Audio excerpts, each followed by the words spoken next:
Assalamualaikum warahmatullahi wabarakatuh. Waalaikumsalam. Oke, saya Suhartini, CGP Angkatan 10 akan mengadakan praobservasi dengan rekan saya kami. Silakan perkenalkan, Bu.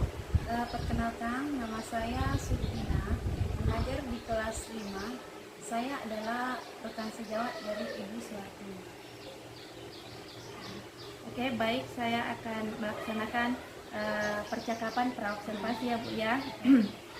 Yang pertama terkait observasi yang akan dilaksanakan, apa tujuan pembelajaran Ibu pada saat observasi nanti? Oke, jadi tujuan pembelajaran saya saat observasi nanti yaitu peserta didik mampu menjelaskan sifat-sifat bunyi berdasarkan hasil pengamatannya. Oke, baik. Kemudian terkait dari tujuan pembelajaran Ibu, area pengembangan yang mana yang hendak dicapai? Oke, area pengembangan yang hendak dicapai yaitu pembelajaran yang menarik dan menyenangkan sehingga murid dapat fokus dalam mengikuti pembelajaran. Oke, dari tujuan pembelajaran, dari area pengembangan yang hendak dicapai, strategi yang dipersiapkan dalam observasi nanti, strategi apa saja? Oke, salah satu strategi yang saya gunakan untuk melakukan pengembangan yaitu dengan menggunakan media pembelajaran melalui YouTube sebagai bahan ajar untuk mengembangkan pengetahuan murid. Serta yang kedua, dengan menggunakan LKPD yang telah saya sediakan untuk dibagikan kepada siswa. Oke, baik. Kemudian kapan observasi saya laksanakan? Oke, observasinya bisa dilakukan sekali ini juga. Oke, baik. Terima kasih atas waktunya. Silahkan Ibu ke kelasnya untuk persiapan observasi. Sekian dulu. Assalamualaikum warahmatullahi wabarakatuh. Warahmatullahi wabarakatuh.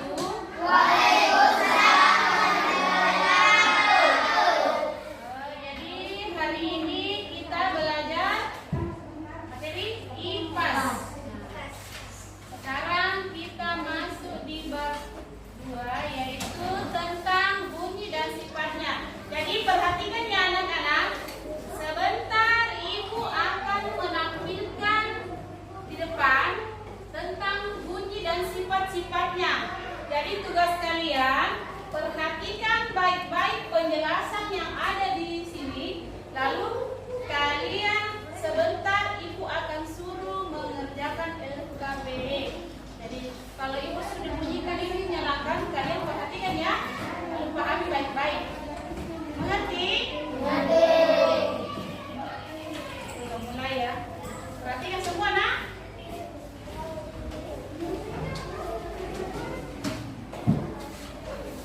Pada video kali ini kita akan mempelajari tentang bunyi dan sifatnya.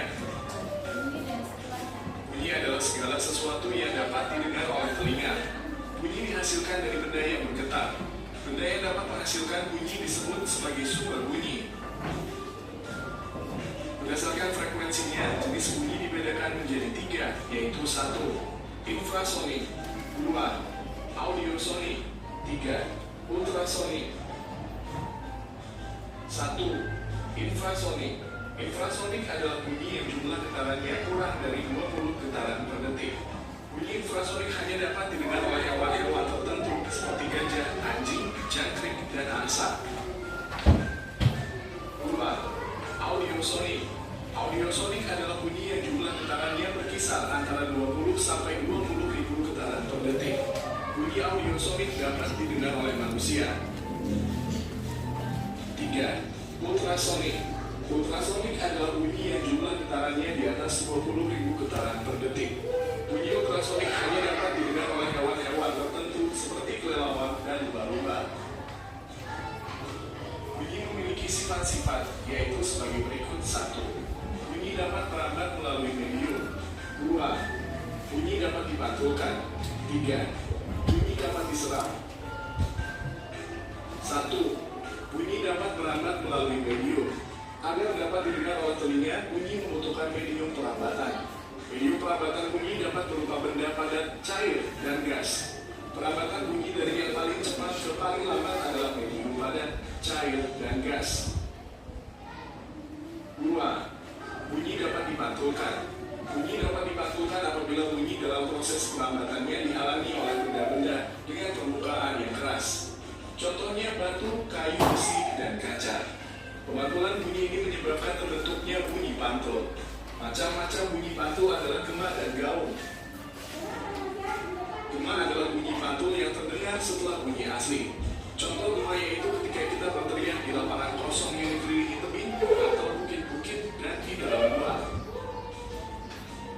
Gaung adalah bunyi pantul yang terdengar hampir bersamaan dengan bunyi asli, sehingga kita hampir tidak bisa mendengar bunyi asli karena terganggu dengan bunyi pantulan. Contoh gaung yaitu suara pantulan dari studio musik ataupun bioskop yang tidak memiliki peredam suara. 3. Bunyi dapat diserap.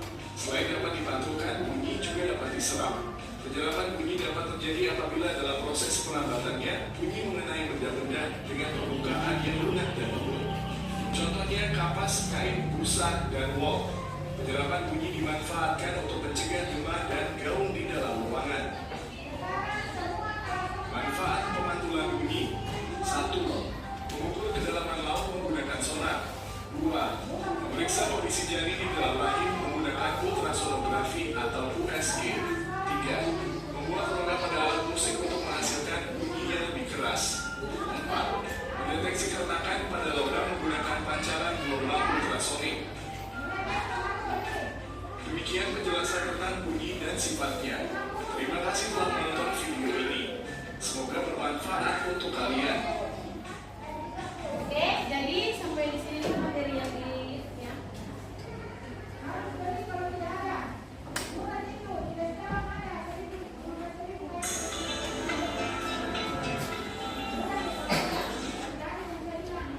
Oke, kalian sudah menyimak tadi videonya?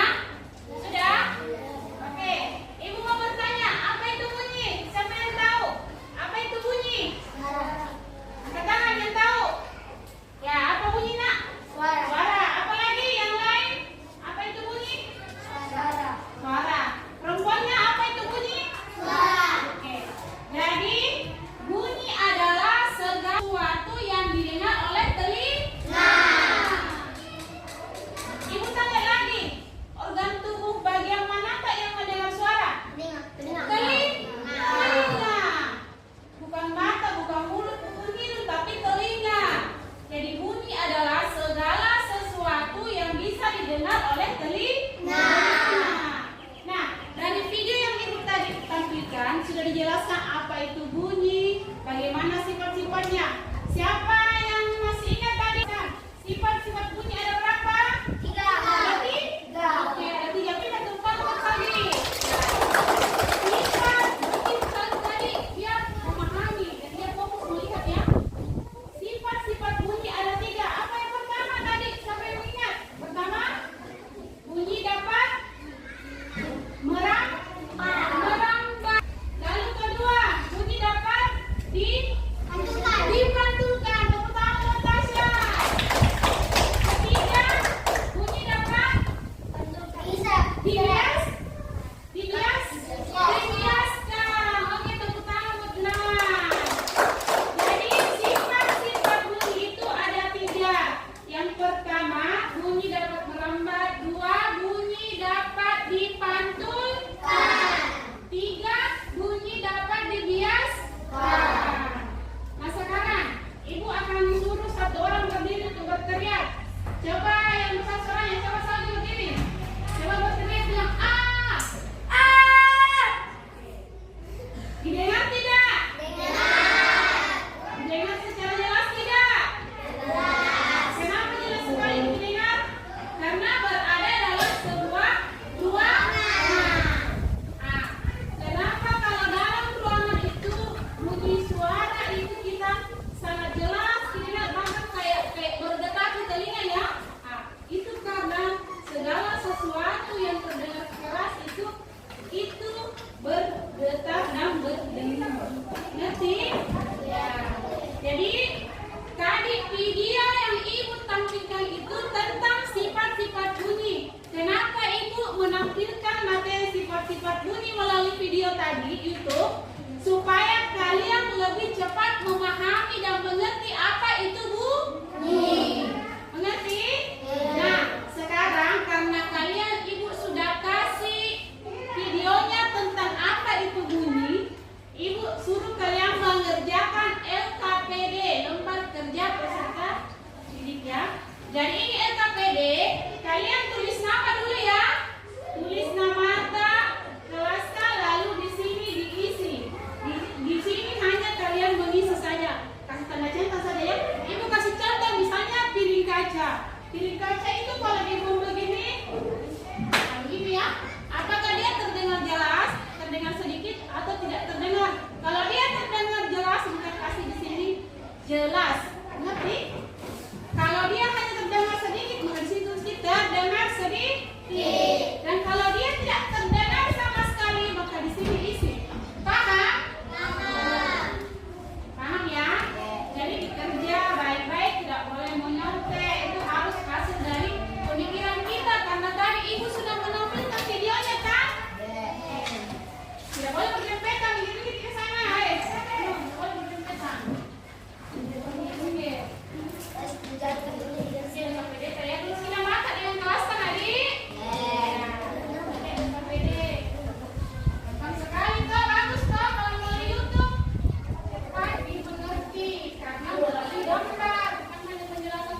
Nggak boleh ngomong menghapus.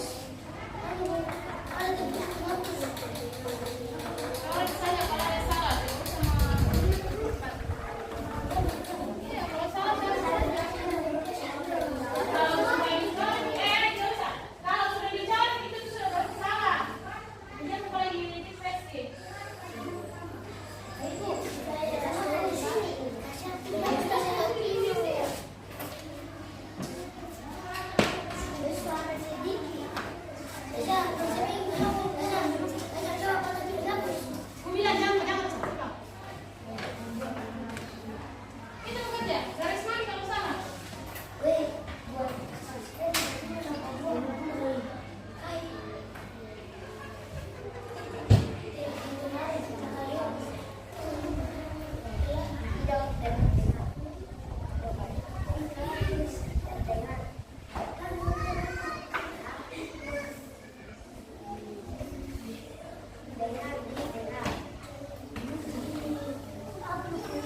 observasi tadi, saya ada beberapa ini ada lembar percakapan pas observasi ya Bu ya. Bagaimana dulu perasaan Ibu setelah observasi ini? Oh, setelah melakukan observasi ini saya merasa lebih lega dan senang karena pembelajaran yang saya laksanakan itu sesuai dengan yang saya. Ya, pastinya itu sebenarnya setelah observasi ini. Kemudian setelah Ibu sudah mengungkapkan perasaannya, apakah Ibu bagaimana rencana tindak lanjutnya nanti di kedepannya itu dari observasi tadi? Oke, jadi rencana tindak lanjut yang akan saya lakukan yaitu saya akan lebih materi yang saya berikan lebih spesifik tadi dan pengaturan waktu agar sesuai dengan